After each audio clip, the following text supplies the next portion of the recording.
భరద్వాజ గారు, ఇప్పుడే ఘాటి సినిమా చూసి వచ్చాం. అనుష్క చాలా రోజుల తర్వాత మళ్ళీ తెరపైన, అలాగే క్రిష్ గారు కూడా.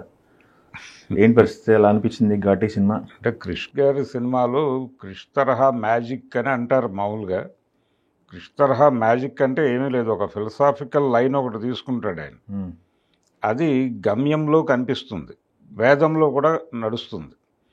అది ఆడియన్స్కి ఒక అంటే వాళ్ళతో పాటు ట్రావెల్ అవుతుంది, హంట్ చేస్తుంది. అది ఆ హంటింగ్ ఎలిమెంటు ఈ సినిమాలో కూడా మిస్ అయింది. ఈ సినిమాలో కూడా మిస్ అయిందంటే ఇంతకుముందు చేసిన ఒక ప్రయత్నం ఉంది ఆయన, కొండపొలంలో కూడా మిస్ అయింది. నిజానికి ఈ రెండు కూడా ఆయన రైటర్స్ నుంచి తీసుకున్నటువంటి కంటెంట్లే. కొండపొలం ఒక నవల నుంచి తీసుకున్నాడు, ఇది కూడా దాదాపు చింతకింది శ్రీనివాసరావు గారు చెప్పినటువంటి అంశాల నుంచి తీసుకున్నాడు. అవునా? ఓకే. తీసుకొని ఈ ఘాటీ అంటే ఏం లేదు, వాళ్ళు ట్రెక్కింగ్ చేసుకుంటూ వెళుతూ ఉంటారు, బరువులు మోసుకుంటూ వెళ్ళేటువంటి ఒక తెగ అనుకుంటే, వీళ్ళు ట్రైబ్ కల్చర్ కాబట్టి ఎవరికి తెలియకుండా వీళ్ళతో సాగు చేయించటం, గంజాయి సాగు. అంటే మనకి పుష్పాలో ఎర్రచందనం దొంగల మీద కథ నడిచింది. కేవలం ఆ ఎర్రచందనం నరకటం వరకే వాళ్ళ పని. ఇక్కడ సాగు చేయటం అనే పేరుతో గంజాయి తోటలు కూడా ఆయన ప్రదర్శించాడు తెర మీద. ఇలా ఈ గంజాయి సాగు, వాటిని తీసుకెళ్ళి తరలించటం, ఈ రెండు పనులు వాళ్ళతో చేయించటం. అలా దొరికితే వీళ్ళే ఇబ్బంది పడతారు, వాళ్ళు తప్పించుకుంటారు. ఇలా బలైపోయేటువంటి జీవితాలు అవి. ఈ జీవితాల్లో వెలుగులు ప్రసరింపజేయాలి, వాళ్ళకు చదువులు చెప్పించాలి, వాళ్ళని ఉన్నత మార్గంలోకి తీసుకురావాలి, వాళ్ళ జీవితాలు మార్చడం కోసం మనం ఏవైనా చేయగలమా అనుకుని ఒక ఆలోచన చేసి ప్రయాణం ప్రారంభించినటువంటి ఒక జంట తాలూకా కథ అనుకోవచ్చు దీన్ని.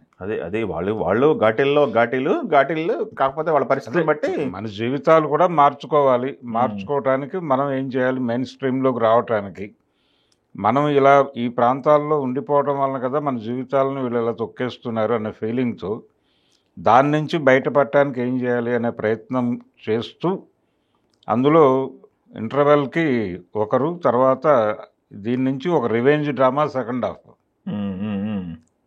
ఈ రివెంజ్ డ్రామా అంటే యాక్షన్ ఎపిసోడ్ అంతా ఉంది కాబట్టి సెకండ్ హాఫ్ ఎంగేజింగ్గా కనిపిస్తుంది, కానీ నిజానికి కథలోనే ఒక డ్రాగ్ ఉంది. అంటే రకరకాల ఎలిమెంట్స్ తీసుకున్నప్పటికీ ప్రజెంట్ సొసైటీతో దాన్ని లింక్ చేసి చెప్పటం దగ్గర ఒక కన్ఫ్యూజన్ నడిచింది సినిమాలో. దాంతో ఆడియన్స్కి ఆ మ్యాజిక్ కనిపించదు. ఆ మ్యాజిక్ కనిపించకపోవటానికి రియలిస్టిక్గా వెళ్ళటం, అంటే ఇది ఒక ఫోక్ టైల్ లెవెల్లో తీసుకెళ్ళి చెప్తూ మధ్యలో ప్రజెంట్ సొసైటీని లింక్ చేసుకుంటూ వెళితే అదొక పద్ధతి. ఆ ధోరణి కూడా వెళ్ళలేదు. ఈ రకమైనటువంటి మిస్సింగ్ ఎలిమెంట్స్ చాలా ఉన్నాయి దానిలో. అంటే ఉదాహరణకి గవర్నమెంట్ ఎడ్యుకేషన్ ఇప్పించాలి, ప్రభుత్వాన్ని కన్విన్స్ చేసి ఆ ప్రాంతానికి విద్యా సౌకర్యం ఏర్పాటు చేయటం కోసం వాళ్ళు పడేటువంటి తిప్పలు అవన్నీ డ్రామాటిక్గా నడిచినప్పటికీ దాన్ని ఇంకొక ఏరియాలో ఎక్కడో చేసుంటే బాగుండేది. అనుష్క స్క్రీన్ ప్రెజెన్స్ ఎలా ఉంది? అనుష్క అంటే తను ఆ క్యారెక్టర్లో ఎంతవరకు చేయాలో అంతవరకు చేసింది. అంటే సరోజ క్యారెక్టర్లో కూడా అలాగే ఒదిగిపోయింది ఆవిడ. క్యారెక్టర్ ఓన్ చేసుకుని నటించటం. అయితే చైతన్యరావు క్యారెక్టర్ ఈ సినిమాకి సంబంధించి ఒక రకంగా అతనికి ఈ మధ్యకాలంలో బాగా ఎలివేట్ చేసినటువంటిది వెబ్ సిరీస్ మైసభలో ఆయన వైఎస్ క్యారెక్టర్ చేసినప్పటి నుంచి జనాల దృష్టిలో పడ్డాడు బలంగా. ఈ పడటం అనేది ఈ సినిమాలో విపరీతంగా కలిసి వచ్చింది. ఈ సినిమాలో మొదటి నుంచి చివరి వరకు ప్రజెన్స్ ఉంటుంది అతనిది. అలాగే ఈ క్యారెక్టర్ని అతను పోషించిన తీరు, ఒక కొత్త తరహా విలని, విపరీతమైనటువంటి ఎలివేషన్ ఉంది అతనికి, పేరు వచ్చేటువంటి అవకాశం ఉంది ఈ సినిమా నుంచి. అంటే గతంలో మనకి మంచి డిక్షన్తో ఉన్నటువంటి విలని చేయగలిగిన నటులు ఉండేవాళ్ళు. రావు గోపాలరావు గారు వీళ్ళు చాలా గంభీరంగా ఫేస్లో ఎక్స్ప్రెషన్ కనబడకుండా డైలాగులు ఒక అంటే ఒక స్టైల్ మెయింటైన్ చేస్తూ వెళ్ళినటువంటి క్యారెక్టర్లు చేశారు వాళ్ళు. ఇతని దగ్గర ఆ కెపాసిటీ కనిపించింది చైతన్యరావు దగ్గర. ఒక రకంగా ఇతని కోసం సినిమా తీశారా అనిపించే పరిస్థితి కూడా ఉంది. అంటే అనుష్క ప్రధానంగా కంబ్యాక్ సినిమా అని చెప్పుకున్నారు. యాక్షన్ ఎపిసోడ్స్ కావచ్చు, ఎమోషనల్ సన్నివేశాలన్నీ బాగా చేసింది. అలాగే విక్రమ్ కూడా తన పరిధి మేరకు తను వెళ్ళాడు. అయితే ఇక్కడ డైరెక్టర్ దగ్గరకు వచ్చేసరికి మళ్ళీ ఆయన ఒక ఫిలాసఫీని చెప్పడంలో తడబాటుకు గురయ్యాడు అనేది అర్థమవుతుంది. కమర్షియల్ యాంగిల్లో కమర్షియల్ మిక్స్ చేసి కొట్టారు. అంటే కమర్షియల్ హంగులు ఇవన్నీ ఉండాలి, సినిమా జనాలను ఆకట్టుకోవాలంటే ఈ అంశాలన్నీ ఉండాలి అని అనుకున్నారు. కానీ అంటే దీన్ని దాటి వెళ్ళిపోతే ఒక పద్ధతి.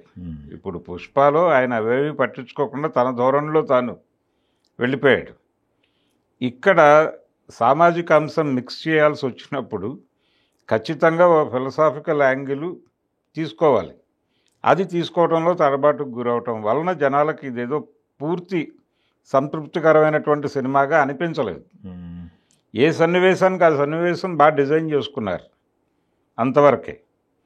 దానికి మ్యూజిక్ అన్నీ తగిన. రెండోది ఆయన టాలెంట్ మనకు మొదటి నుంచి తెలుసు. కృష్ణ తన కథకి కావలసినటువంటి లొకేషన్స్ బాగా చూస్ చేసుకుంటాడు ఆయన. బాగున్నాయి లొకేషన్స్, బాగున్నాయి లొకేషన్స్ బాగుంటాయి, ప్రొడక్షన్ వాల్యూస్ బాగున్నాయి. అంటే కథకి కావలసినటువంటి బ్యాక్గ్రౌండ్ ఇబ్బందికరంగా, అంటే ఆడియన్స్కి కంటికి ఇబ్బంది ఉండదు ఆయన సినిమాల్లో. ఎక్కడో గ్రీన్ మ్యాట్లో షూట్ చేసి ఏదో మిక్స్ చేసి విఎఫ్ఎక్స్లో మేనేజ్ చేద్దాం ఈ తరహా ధోరణి ఎప్పుడూ లేదు అతను. అవును, సాధ్యమైనంత వరకు న్యాచురల్ లొకేషన్స్లోకి వెళ్ళిపోయి కథకు అనువైన లొకేషన్స్ ఎన్నుకుంటమే మంచి పద్ధతి అని చాలామందికి రోల్ మోడల్గా నిలిచాడు అతను. ఇందులో కూడా అదో ఆ ధోరణి కనిపించింది. అవును, అందుకని సినిమా ఆహ్లాదంగానే ఉంది. ఎస్, ఆ లొకేషన్స్ అవన్నీ కూడా ఆడియన్స్కి హాయిగా ఉన్నాయి. అక్కడ మీరు రక్తపాతం సృష్టించారు, వైలెన్స్ ఉంది సినిమా నిండా. ఈ వైలెన్స్ కూడా మరీ అంత ఇబ్బందికరంగా అనిపించకపోవడానికి కారణం ఆ టేకింగు, అలాగే లొకేషన్స్ ఆయన ఎంచుకున్న పద్ధతి. అవి రెండూ కలిసి వచ్చినాయి. ఇది యాక్షన్ డ్రామా అయినప్పటికీ కూడా ఆడియన్స్కి మరీ ఇబ్బందికరంగా అనిపించలేదు. ఓకే.